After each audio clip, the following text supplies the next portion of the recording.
Le début des quarts de finale de la Coupe de France Zone Martinique. Retour sur l'une des affiches du jour, Golden Lion Aiglon. L'actualité de ce samedi, c'est aussi la reprise des compétitions avec du public au stade Louis-Achille pour la Coupe de France de football. L'entrée était filtrée. Il fallait montrer son passe sanitaire. Un dispositif strict était à respecter. Christophe Arnerin, François Marlin. C'est désormais la règle pour profiter du spectacle qu'offre le football. Le pass sanitaire est désormais obligatoire pour entrer dans un stade, une mesure qui divise. Vous n'avez pas empêché les supporters de venir jeudi? Ah oui, en l'eau. Ça a dans le monde, comme si pas pas le monde. Quelque chose ça remettait à ma rêve au match. Donc ça pas pas empêché moi de regarder le match là. D'autant plus que c'est une belle affiche. Logiquement, ça va dépendre de ces joueurs à présent. Depuis juillet, j'ai mon passe sanitaire. Moi, pas faire contre tout le monde. Mon passe sanitaire, moi, c'est pour moi faire entrer au match, moi faire aller tout partout. Si l'opération consistant à scanner le QR code peut parfois être périlleuse, pour ces premières compétitions, les agents de sécurité n'ont rencontré aucune difficulté. La Ligue avait déjà fait circuler l'ombre, donc du coup, il n'y a pas eu de souci. Donc vous, ça se passe bien aujourd'hui? Très bien. Je pensais que ça n'aurait pas été aussi évident aujourd'hui, mais ça a été. Reste maintenant à connaître l'impact de cette nouvelle obligation sanitaire sur la fréquentation déjà timide de nos stades de foot en Martinique. Et en foot, coup d'envoi aujourd'hui de la Coupe de France Zone Martinique avec les quarts de finale. L'une des affiches du jour, Golden Lion, Aiglon, retour sur la rencontre avec Christophe Arnerin et François Marlin. C'était sans nul doute l'affiche de ce samedi. Le Golden Lion, en rouge, recevait l'Aiglon du Lamentin, en jaune. Deux équipes aux ambitions dévorantes dans cette aventure de Coupe de France. Mais dans les faits, dès la 13e minute, ce sont les Joséphins qui font preuve de réalisme. Jordi Boriel, avec panache, ouvre le score et offre l'avantage à son équipe. À cet instant, on s'attend à un sursaut des Aiglons, prêts à fondre sur leur proie. Mais la domination joséphine étouffe tout en vol lamantinois. 1-0 à la pause. On a essayé de jouer le coup à fond. Maintenant, je pense que c'est une équipe qui a montré qu'elle avait des automatismes offensivement, qui était un peu plus en place que nous tactiquement. Et puis, il faut savoir que c'est une équipe qui a profité de nos erreurs parce qu'on prend 2 buts sur 2 touches. Dans un match de coupe, c'est pas admissible. Donc, face à des joueurs comme ça, il faut qu'on soit plus cohérent, je pense, défensivement lorsqu'on se dit les choses avant le match.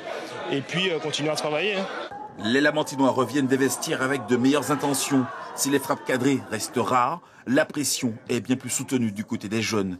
Mais les Lions Joséphins ne paniquent pas et réussissent à inscrire un deuxième but à la 80e minute grâce à Gracien, 2-0.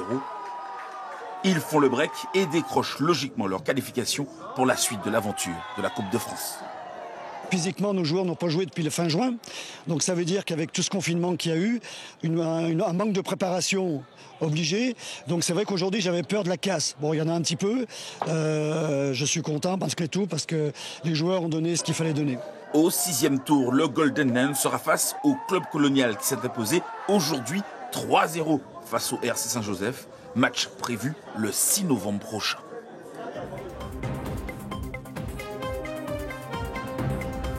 Le Golden Lion et le Club Colonial en demi-finale de la Coupe de France. Premier qualifié dans ces quarts zone Martinique, les Joséphins étaient opposés à l'Aiglon sur la pelouse du stade Louis-Achille. À l'issue d'une rencontre dominée par les hommes de Christian Malo, ils s'imposent sur le score de 2-0. Le résumé du match avec Karil Chassol et Jean-Marc Carteron. C'est devant une assistance moyenne que le Golden Lion en rouge donne le coup d'envoi de ce quart de finale de Coupe de France. Rapidement, les Joséphins pressent la défense lamantinoise grâce au Brésilien Isaías dos Santos.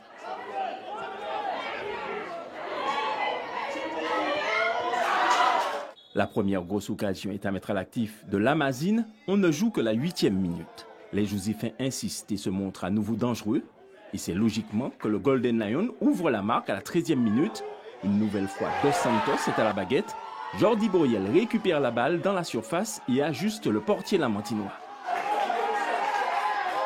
L'Aiglon réagit sur coup de pied arrêté. Ce coup franc de Repernay est contrôlé en 2 temps par Gilles Mélier. Mais clairement, la meilleure formation de cette première mi-temps, c'est le Golden Lion. Il se procure de nouvelles occasions par Alvin Lamazine. ou encore le virevoltant Dos Santos. Mais à chaque fois, il bute sur un excellent Arnaud Hugues des étages. À la pause, le score n'est que d'1-0 pour le Golden Lion. À la reprise, l'Aiglon semble revenu avec de meilleures intentions. Il se procure sa deuxième occasion du match sur ce centre repris par Grégory Pastel au-dessus. Les Joséphins ripostent à la 55e minute par cette grosse occasion, mais personne ne reprend le centre. Voyant son équipe avec moins d'emprise sur le match, après l'heure de jeu, Christian Malo lance sa star, Kevin Parsemin. Ce dernier ne tarde pas à se mettre en évidence. Trouvé en profondeur, il centre pour Lamazine qui s'en mêle les crayons.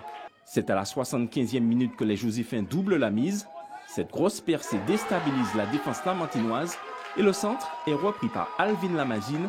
Le Golden Lion mène 2-0. Dans les arrêts de jeu, les Joséphins se procurent une double occasion par Kevin Parsemin.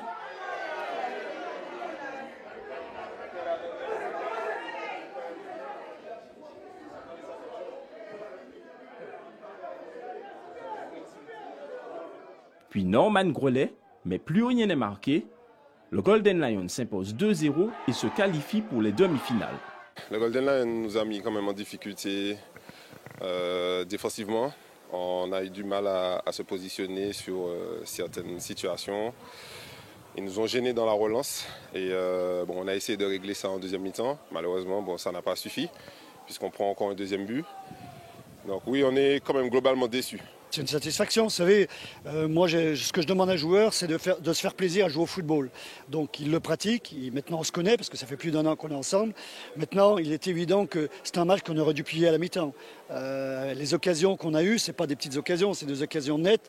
Et c'est vrai qu'à la mi-temps, s'il y avait 2-3-0, le deuxième mi-temps leur aurait été un peu plus simple.